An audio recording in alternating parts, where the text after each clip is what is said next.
dim amser I baratoi.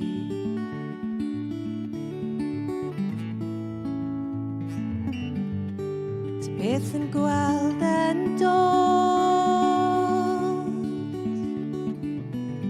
Bethe bach, torri'n ddwy y difrod, Gariad beth sy'n bod gyda ti.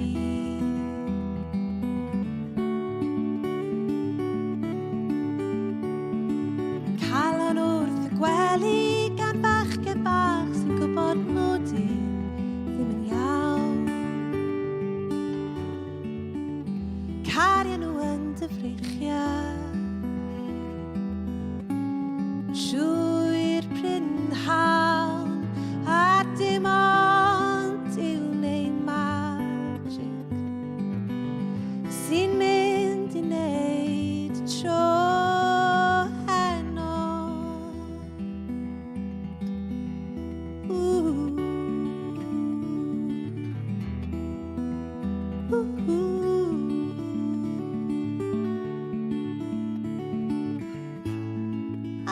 Yn y ganolfan arddio hefo dy fam,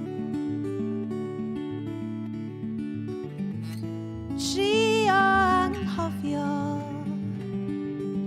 am y ffaith bod ti rhywle rhwng y byw a'r marw yn yna wedi'n dal, rhwng y babis y blodau a'r wal. Dim ond Duw neu magic, dim ond Duw neu magic wneith y tro, dim ond Duw